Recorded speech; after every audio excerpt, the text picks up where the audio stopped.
ಜಿಲ್ಲಾದ್ಯಂತ ಹೊಸ ವರ್ಷ ಸಂಭ್ರಮಾಚರಣೆ ಜೋರಾಗಿರೋಂಥದ್ದು. ಜಿಲ್ಲಾಡಳಿತ ವತಿಯಿಂದ ಏನೆಲ್ಲ ಸಿದ್ಧತೆ ಇದೆ ನೇರವಾಗಿ ಜಿಲ್ಲಾಧಿಕಾರಿ ಲತಾ ಕುಮಾರ್ ಅವರಿಗೆ ಮಾತಾಡ್ಸೋಣ. ಮೇಡಮ್, ಜಿಲ್ಲಾಡಳಿತದಿಂದ ಏನೆಲ್ಲ ಹೊಸ ವರ್ಷ ಆಚರಣೆಗೆ ಸಿದ್ಧತೆಗಳು ನಡೀತಾ ಇದೆ? ಇನ್ನೊಂದು, ಏನು ಅಭಿವೃದ್ಧಿ ಇತ್ತೀಚೆಗೆ ನೀವು ಅಷ್ಟೇ ಬಂದಿರಾ, ಏನೆಲ್ಲ ಅಭಿವೃದ್ಧಿ ಕಾರ್ಯಗಳು ಬಾಕಿ ಇದೆ, ಏನೆಲ್ಲ ಅಭಿವೃದ್ಧಿಗೆ ಆಗಿದೆ, ನೀವೇನು ಮಾಡಬೇಕು ಅಂತ ಅಂದ್ಕೊಂಡಿದ್ದೀರಾ? ಮೊದಲನೇದಾಗಿ ನಮ್ಮ ಹಾಸನ ಸಮಸ್ತ ಜನತೆಗೆ ಹೊಸ ವರ್ಷದ ಶುಭಾಶಯಗಳು ಎಲ್ಲರಿಗೂ ಸಹ. ಹಾಗೆ ಹೇಳಬೇಕು ಅಂದರೆ 2025 ನಮ್ಮ ಹಾಸನ ಜಿಲ್ಲೆಯಲ್ಲಿ ಕೆಲವು ಸಂತೋಷದ ಘಟನೆಗಳು ಹೆಚ್ಚು ಮತ್ತು ಕೆಲವು ಅಹಿತಕರ ಘಟನೆಗಳು ಸಹ ನಡೆದಿದೆ. ಹಾಗೆ ಹೇಳಬೇಕು ಅಂದರೆ ಹಾಸನಾಂಬ ಮತ್ತು ಸಿದ್ದೇಶ್ವರ ಜಾತ್ರಾ ಮಹೋತ್ಸವ ತುಂಬ ಯಶಸ್ವಿಯಾಗಿ ನಡೀತು. ಅದರಲ್ಲೂ ನಮ್ಮ ಮಾನ್ಯ ಜಿಲ್ಲಾ ಉಸ್ತುವಾರಿ ಸಚಿವರ ಒಂದು ನೇತೃತ್ವದಲ್ಲಿ, ಅಧ್ಯಕ್ಷತೆಯಲ್ಲಿ ತುಂಬ ಒಳ್ಳೆಯ ಹೆಸರನ್ನು ನಮ್ಮ ಜಿಲ್ಲೆಗೆ ತಂದುಕೊಡ್ತು. ಸುಮಾರು 27 ಕೋಟಿ ರೆವಿನ್ಯೂ ಜನ್ರೇಷನ್ ಆಯಿತು. 25 ಲಕ್ಷಕ್ಕಿಂತ ಹೆಚ್ಚಿನ ಭಕ್ತಾದಿಗಳು ದರ್ಶನವನ್ನು ಪಡೆದರು. ಅದು ಒಂದು ರೀತಿ ಒಂದು ಸಂಭ್ರಮದ ಒಂದು ಸಂಗತಿ ಅಂತ ಅಂದ್ಕೊಳ್ತೇನೆ. ಅದರ ಜೊತೆಯಾಗಿ ಅನೇಕ ಕಾರ್ಯಕ್ರಮಗಳು ನಮ್ಮ ಜಿಲ್ಲೆಯಲ್ಲಿ ನಡೆಯಿತು. ಅದರಲ್ಲೂ ನಮ್ಮ ಸರ್ಕಾರದ ಸೇವೆಗಳನ್ನು, ಸವಲತ್ತುಗಳನ್ನು ಜನರಿಗೆ ಮುಟ್ಟಿಸೋ ನಿಟ್ಟಿನಲ್ಲಿ ನಾವು ತೆಗೆದುಕೊಂಡಂತಹ ಒಂದು ಪ್ರಯತ್ನಗಳು, ಅದರಲ್ಲೂ ಕಾಮಗಾರಿಗಳ ಲೋಕಾರ್ಪಣೆ ಮಾನ್ಯ ಮುಖ್ಯಮಂತ್ರಿಯವರು ಮತ್ತು ಮಾನ್ಯ ಉಪಮುಖ್ಯಮಂತ್ರಿಯವರ ಒಂದು ನೇತೃತ್ವದಲ್ಲಿ ಅದು ನಡೀತು. ನಮ್ಮ ಹಾಸನ ಜಿಲ್ಲೆಯಲ್ಲಿ ನಡೀತು. ಅದು ನಮಗೆಲ್ಲ ಹೆಮ್ಮೆಯ ಒಂದು ವಿಷಯ. ಯಾಕಂದರೆ ನಮ್ಮ ಕಂದಾಯ ಇಲಾಖೆಯಲ್ಲಿ ಅನೇಕ ಅಚೀವ್ಮೆಂಟ್ಸ್, ಅಂದರೆ ಒಂದು ಸಾಧನೆಯನ್ನೇ ಮಾಡಿದೆ ನಮ್ಮ ಜಿಲ್ಲೆ. ಯಾಕೆ ಹೇಳ್ಕೊಳ್ತೀವಿ ಅಂದರೆ, ಒಂದು ದರ್ಖಾಸ್ತು ಪೋಡಿಯನ್ನು ಮಾಡಿಸ್ಬೇಕು ಅಂದರೆ ಒಬ್ಬ ರೈತರು ಎಷ್ಟು ಕಷ್ಟ ಪಡ್ತಾ ಇದ್ರು. ಹಾಗೆ ನೋಡಿದ್ರೆ ನಮ್ಮ ಹಾಸನ ಜಿಲ್ಲೆ ಸುಮಾರು 12,000ಕ್ಕಿಂತ ಹೆಚ್ಚಿನ RTC ಪಹಣಿಗಳನ್ನು, ಹೊಸ ಪಹಣಿಗಳನ್ನು ಸೃಜನೆ ಮಾಡಿದ್ದೇವೆ. ಮತ್ತು ಕಂದಾಯ ಗ್ರಾಮ ಇರಬಹುದು, ಈ ಪೋತಿ ಆಂದೋಲನ್ ಇರಬಹುದು, ಭೂ ಸುರಕ್ಷಾ ಇರಬಹುದು. ಅಂದರೆ ಯಾರೇ ಆಗಲಿ ಅವರ ಒಂದು ಸರ್ಟಿಫೈಡ್ ಕಾಪಿ ಬೇಕು ಅಂತ ಅಂದರೆ ಅದು ಮ್ಯಾನ್ಯುಯಲಲ್ಲಿ ಕೊಟ್ಟು ಅವರು ತಿಂಗಳ ಗಟ್ಟಲೆ ಹಲಿತಾ ಇದ್ರು. ಈಗ ಹಾಗಲ್ಲ, ಡಿಜಿಟಲ್ ನಾವು ಕೊಟ್ಬಿಡ್ತಾ ಇದ್ದೇವೆ. ಸೊ ಹಾಗಾಗಿ ಒಂದು ರೀತಿ ರೆವಲ್ಯೂಷನರಿ ಅಂತ ಹೇಳಬಹುದು. ಅಂತಹ ಬದಲಾವಣೆಗಳು ಕಂದಾಯ ಇಲಾಖೆಯಲ್ಲಿ, ಅದರಲ್ಲೂ ಹಾಸನ ಜಿಲ್ಲೆಯಲ್ಲಿ ನಡೆದಿದೆ.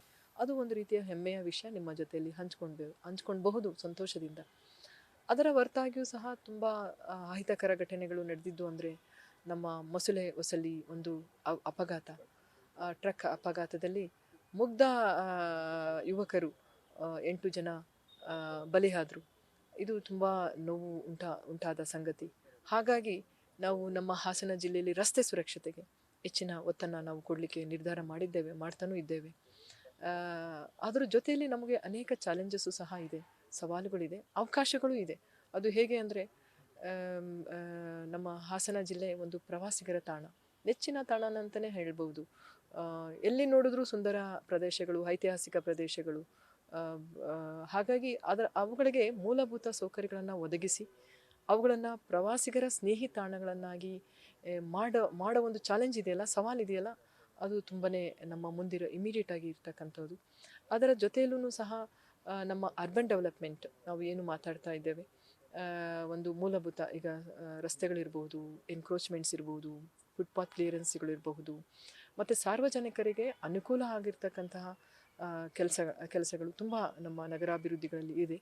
ಅವುಗಳಿಗೆ ಸಹ ಹೆಚ್ಚಿನ ಒತ್ತನ್ನು ನಾವು ಕೊಡ್ತಾ ಇದ್ದೇವೆ. ಅದರ ಜೊತೆಯಾಗಿ ನಾವು ನಮ್ಮ ಹಾಸನದಲ್ಲಿ ಈಗಲೂ ಕಂಡು ಬರ್ತಾ ಇದ್ದಾವೆ ಬಾಲ್ಯ ವಿವಾಹಗಳು ಅತಿ ಹೆಚ್ಚು ರಿಪೋರ್ಟ್ ಆಗ್ತಾ ಇದೆ. ಟೀನೇಜ್ ಪ್ರೆಗ್ನೆನ್ಸಿ, ಬಾಲಗರ್ಭಿಣ ಅಂತೇವೆ, ಪೋಕ್ಸೋ ಕೇಸಸ್ ಇದೆ. ಇವೆಲ್ಲವೂ ಸಹ ಮಾದಕ ವ್ಯಸನ, ಡ್ರಗ್ ಅಬ್ಯೂಸಸ್, ಸಬ್ಸ್ಟೆನ್ಸ್ ಅಬ್ಯೂಸಸ್ ಘಟನೆಗಳು ಇಲ್ಲಿ ತುಂಬ ಅಂದರೆ ಅಫಿಷಿಯಲಿ ಬರುವುದಿಲ್ಲ, ಆದರೆ ವ್ಯಾಪಕತೆ ನಮಗೆ ಅದರ ಅರಿವು ಉಂಟಾಗ್ತದೆ. ಸೊ ಅವುಗಳನ್ನು ನಿಗ್ರಹಿಸುವ ನಿಟ್ಟಿನಲ್ಲಿ ಅನೇಕ ಸರ್ಕಾರದ ಯೋಜನೆಗಳಿದೆ. ಎನ್ಕಾರ್ಡ್ ಮೀಟಿಂಗ್ ನಾವು ಪ್ರತಿ ತಿಂಗಳು ಮಾಡ್ತೇವೆ. ಹಾಗಾಗಿ ಮತ್ತು ಅದರ ಬಗ್ಗೆ ಹೆಚ್ಚಿನ ಒಂದು ಡ್ರೈವ್ ಮೋಡಲ್ಲಿ ಅವನ್ನು ತೆಗೆದುಕೊಳ್ಬಹುದು. ನಮ್ಮ ಹಾಸನದ ಒಂದು ಜಿಲ್ಲೆಯನ್ನಾಗಿ ಮಾಡಬಹುದು ಅಂತ ಅನಿಸುತ್ತೆ. ಮೇಡಮ್, ಈಗ ಹೊಸ ವರ್ಷ ಸಂಭ್ರಮಾಚರಣೆ ವೇಳೆ ಜಿಲ್ಲಾಡಳಿತ ವತಿಯಿಂದ ಏನೆಲ್ಲ ಗೈಡ್ಲೈನ್ಸ್ ಸಾರ್ವಜನಿಕರಿಗಿದೆ? ಮುಖ್ಯವಾಗಿ ಈ ಶಬ್ದ ಮಾಲಿನ್ಯದು ನಮಗೆ ತುಂಬ ದೂರು ಬಂದಿದೆ. ಯಾಕಂದರೆ ಹೊಸ ವರ್ಷದ ಆಚರಣೆ ಯುವ ಜನತೆ ಮತ್ತು ಎಲ್ಲರೂ ಇರೆಸ್ಪೆಕ್ಟಿವ್ ಆಫ್ ಏಜ್ ಎಲ್ಲರೂ ಆಚರಣೆ ಮಾಡ್ತಾ ಇದ್ದಾರೆ. ಆದರೆ ಇತರರಿಗೆ ತೊಂದರೆ ಆಗದ ರೀತಿಯಲ್ಲಿ ಈ DJs ಕರ್ಕಶವಾಗಿ ಇತರರಿಗೆ ತೊಂದರೆ ಆಗದ ರೀತಿಯಲ್ಲಿ ನೀವು ಮಾಡಬೇಕು ಅಂತ ನಾನು ಕೋರ್ಕೊಳ್ತೇನೆ. ಜೊತೆಗೆ ಮಹಿಳಾ ಸುರಕ್ಷತೆಗೆ ಹೆಚ್ಚಿನ ಆದ್ಯತೆಯನ್ನು ಕೊಟ್ಟಿದ್ದೇವೆ. ಯಾಕಂದರೆ ನೈಟ್ ಸಹ ಈ ಕಾರ್ಯಕ್ರಮಗಳು ನಡೆಯೋದ್ರಿಂದ ಮಹಿಳಾ ಸುರಕ್ಷತೆಗೆ ನಮ್ಮ ಪೊಲೀಸ್ ಇಲಾಖೆ ಇರ್ಬೋದು, ಅಬಕಾರಿ ಇಲಾಖೆ ಇರ್ಬೋದು, ಈವನ್ ನಮ್ಮ ಸಕಲೇಶ್ಪುರ, ಹಾಲೂರು, ಬೇಲೂರು ಕಾಡು ಫಾರೆಸ್ಟ್ ಏರಿಯಾಗಳಲ್ಲಿ ನಮ್ಮ ಕೆಲವು ಕಡೆ ರೆಸಾರ್ಟ್ಸ್ಗಳಿದ್ದಾವೆ, ಮತ್ತು ಹೋಮ್ ಸ್ಟೇಸ್ಗಳು ತುಂಬ ಇವೆ. ಅಲ್ಲಿನೂ ಸಹ ಒಂದು ಶಿಸ್ತುಬದ್ಧವಾಗಿ ಯಾವುದೇ ಒಂದು ವೈಲೇಷನ್ಸನ್ನು ಆಗದೇ ರೀತಿಯಲ್ಲಿ ಆಚರಣೆ ಮಾಡಲಿಕ್ಕೆ ಈಗ ಆಲ್ರೆಡಿ ಎಲ್ಲ ಕ್ರಮವನ್ನು ತೆಗೆದುಕೊಳ್ಳಲಾಗಿದೆ. ಯುವಕರಿಗೆ, ಯುವ ಪೀಳಿಗೆಯವರಿಗೆ ಹೊಸ ವರ್ಷ ಸಂಭ್ರಮಾಚರಣೆ ವೇಳೆ ಏನು ಹೇಳಕ್ಕೆ ಇಷ್ಟಪಡ್ತೀರಾ? ಆ್ಯಕ್ಚುಲಿ ಅವರಿಗೆ ಬರೀ ಯುವಕರಿಗೆ ಯಾಕೆ, ಯುವ ಜನಾಂಗಕ್ಕೆ ಯಾಕೆ, ಎಲ್ಲರಿಗೂ ಅದು ಅಪ್ಲೈ ಆಗ್ತದೆ. ಅದರಲ್ಲೂ ಪ್ರತಿ ವರ್ಷ ಹಳೆದನ್ನು ಮರೆತು ಹಳೆದ ಕೆಟ್ಟ ಘಟನೆಗಳು ಮರೆ ಆಗ್ತದೆ, ಒಳ್ಳೆಯ ನೆನಪುಗಳು ಉಳಿತಾ ಹೋಗ್ತದೆ. ನಮ್ಮ ಆ ನೆನಪುಗಳು ಏನಾಗ್ತದೆ, ಅನುಭವಗಳಾಗಿ ಹೋಗ್ತದೆ. ಹೊಸ ಹಳೆಯ ಅನುಭವಗಳ ಜೊತೆಯಲ್ಲಿ ಹೊಸ ಆರಂಭವನ್ನು ಉತ್ಸಾಹದಿಂದ, ಸಂತೋಷದಿಂದ, ಹೊಸ ಒಂದು ನಿರೀಕ್ಷೆಯ ಜೊತೆಯಲ್ಲಿ ನಾವು ವೆಲ್ಕಮ್ ಮಾಡ್ತೇವೆ, ಸ್ವಾಗತಿಸ್ತೇವೆ. ನಾನು ಹೇಳೋದು ಇಷ್ಟೇ, ಈ ವರ್ಷ ನಿಮ್ಮೆಲ್ಲರ ಕನಸುಗಳು ನನಸಾಗಲಿ. ಜೊತೆಗೆ ಒಂದು ಗುರಿಯನ್ನು ನೀವೆಲ್ಲರೂ ಪ್ರತಿಯೊಬ್ಬರು ಒಂದು ಗುರಿಯನ್ನು ಇಟ್ಕೊಂಡಿರ್ತಾರೆ. ಆ ಗುರಿಯನ್ನು ತಲುಪಲು ಎಲ್ಲ ಪ್ರಯತ್ನವೂ ತಾವು ಮಾಡಿ ಅಂತ ಹೇಳಿ ನಾನು ಹೇಳಲಿಕ್ಕೆ ಇಷ್ಟಪಡ್ತೇನೆ. ಧನ್ಯವಾದ. ಜಿಲ್ಲಾಧಿಕಾರಿಗಳ ಪ್ರಕಾರ ಧ್ವನಿವರ್ಧಕರು, ಅಂದರೆ ಧ್ವನಿವರ್ಧಕ ಏನಿದೆ ಅದರಿಂದ ಸಾರ್ವಜನಿಕರು ಯಾವುದೇ ರೀತಿ ತೊಂದರೆ ಆಗಬಾರ್ದು.